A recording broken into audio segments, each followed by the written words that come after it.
All right, the Titans are 4-5 after a 43-35 loss yesterday in San Diego.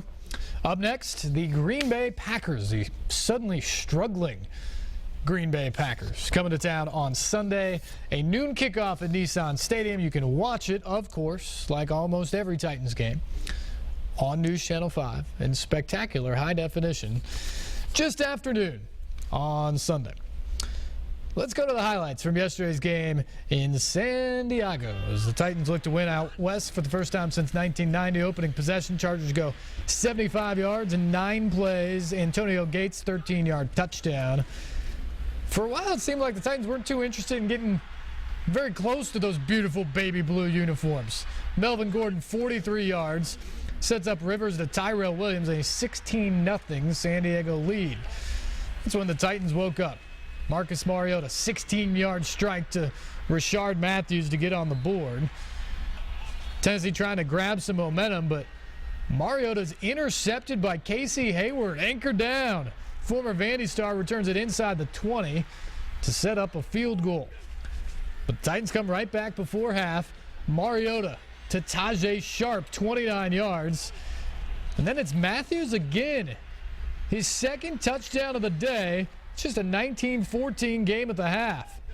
Third quarter, Mariota. Harry Douglas, who is active for the first time since September, great grab. And then number 8 calls his own number. 14 yards and aloha. All of a sudden, the Titans have the lead. Back comes San Diego. Melvin Gordon, 196 yards. That touchdown put the Bolts back in front. Titans were moving the ball again, and then the option, Mariota coughs it up.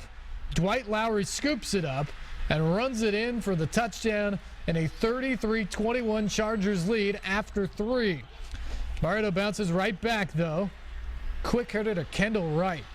He goes 48 yards before being tracked down out of bounds. And then Mariota with his 3rd touchdown of the game. Spinning it in there to Delaney Walker. 33-28. Tighten up. It is still a ball game. San Diego gets a field goal, and then disaster. Mariota, pick 6 by Brandon Flowers. That made it 43-28. DeMarco Murray just 14 carries for 51 yards. Credible effort there to get in for the touchdown. But the Titans elect to kick it deep. They needed a stop. 3rd and 7, the play we were talking about.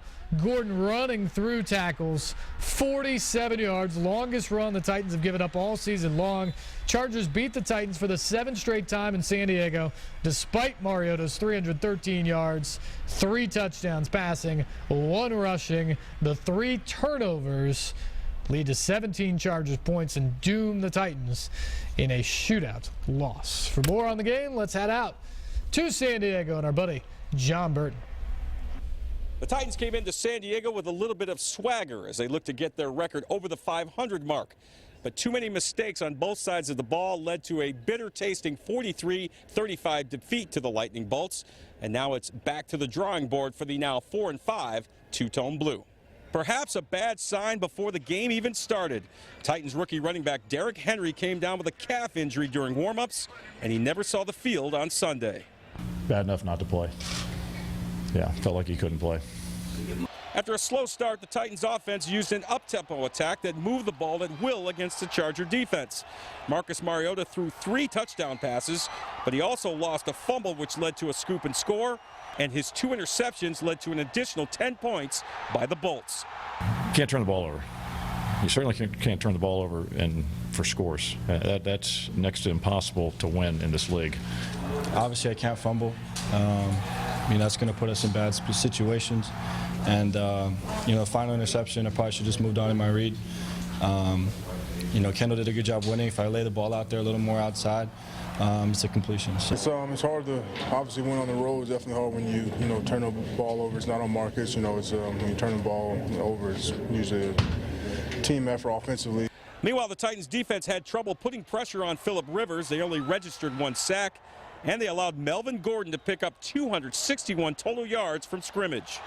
They did a good job of game planning against us. We didn't do a good job of staying in our run lanes, and they hit us where they had us open. Just broke tackles, and I think 2 or 3 of his runs when he broke tackles just allowed him to beat the last man. So anytime you don't gang tackle a guy like that, he's going to be able to break tackles. So now at 4-5, the Titans have little margin for error in the season's final 7 games. We got to play hard, and we got to get back to 500 to keep fighting. I mean, we've had this battle of 500 for 4 weeks now. They just got to get back on the train. And it gets no easier for the Titans. Next week, they return home to face Aaron Rodgers and the Green Bay Packers. At Qualcomm Stadium in San Diego, John Burton, News Channel 5 Sports. All right, thank you very much, John. On Sunday, Marcus Mariota became the first Titans quarterback to throw multiple touchdown passes in 5 consecutive games since Billy Volek did it back in 2004. Mariota has certainly shown he can be sensational at times at quarterback, but has also shown that at times he still has some things to learn about the position. We saw both Mariotas on Sunday. First off, in the red zone, he is a machine. His athleticism means he can beat you with his legs as well as his arm, and this is just a great play, great awareness to get to the pylon for the touchdown. But maybe the most impressive thing about Mariota in the red zone is his accuracy and ability to deliver the ball in tight spaces, threading the needle there to Delanie Walker. So far in his career, Mariota has thrown 28 touchdown passes in the red zone versus 0 interceptions. The problem is he hasn't shown the same ball security outside of the red zone. Here he is trying to make a play with his legs, coughs up the football, Chargers recover and run it in for a touchdown. Then later in the game, Titans trying to rally once again. Mariota stares down the receiver, Kendall Wright, Flowers steps in front, and it's a damaging pick 6. Earlier in the game, his first interception, he just misread the defense. He thought they were in man, and instead the Chargers were in zone, and Casey Hayward picked him off. So that was the good and the bad of the day. But now we look at the ugly, and that would be Dick LeBeau's defense. We talk about the pass rush and how good they are. Well, here's how you can expose them. The pass rushers get upfield, and Melvin Gordon gets a block, and now he's into the secondary for a 43-yard gain. We saw it again later in the game. Stack the box. This is 3rd and 7. Have to get a stop to finish it off. 3 or 4 guys get their hands on him, but no one can bring him down. Gordon with 196 yards rushing on the day. That's more than 100 yards higher than the Titans were averaging giving up on the ground for the entire season so far.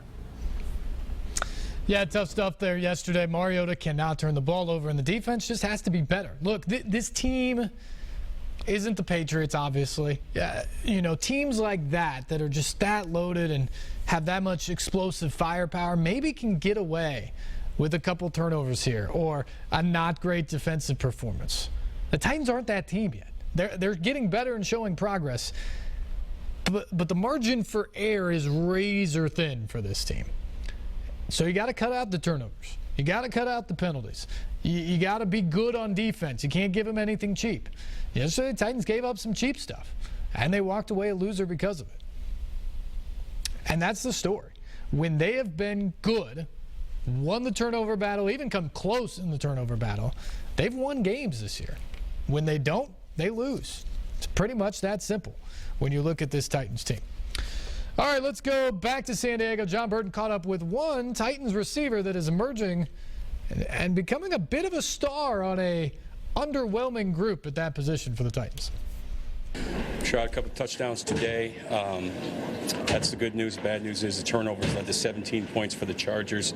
Tough day when you're turning the ball over on the road, isn't it? Yeah, definitely. Especially a team like this with a quarterback like that. They do a great job at putting points on the board, keeping themselves in games. And we knew coming into the game that they were going to put a lot of points on the board. And we had to match it. I think we turned the ball over 3 times, 2 for touchdowns. You take those away, it's a totally different ballgame. You guys went up tempo late in the first half, I believe early in the fourth quarter. Really got the ball moving, got the ball into the end zone.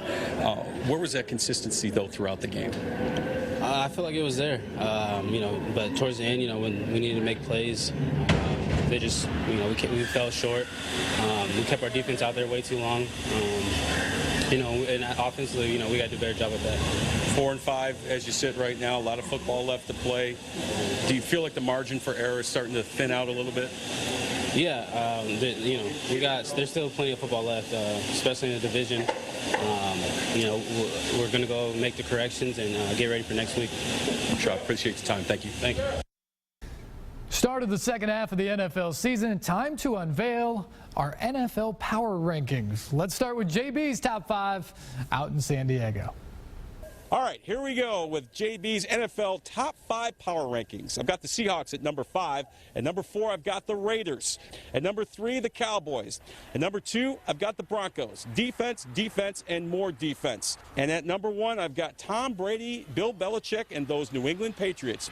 All right, there you have it. JB's top 5 in the power rankings. But if you look over here, you get my top 5. And I've got the Chiefs instead of the Broncos at number 5 in the rankings this week, after winning 4 consecutive games in the AFC West. The Seahawks still, to me, the team to beat in the NFC West. They're at number 4. The Raiders, based off of their performance tonight against Denver, up to number 3 for me. The Cowboys, with Dak Prescott at quarterback, seem like the team to beat in the NFC East. They continue to roll all the way up to number 2. But the most impressive team to me in football remains the New England Patriots. 7-1 now, 4-0 with Tom Brady back. He's thrown 12 touchdowns against no interceptions, and that offense looks awfully difficult to stop.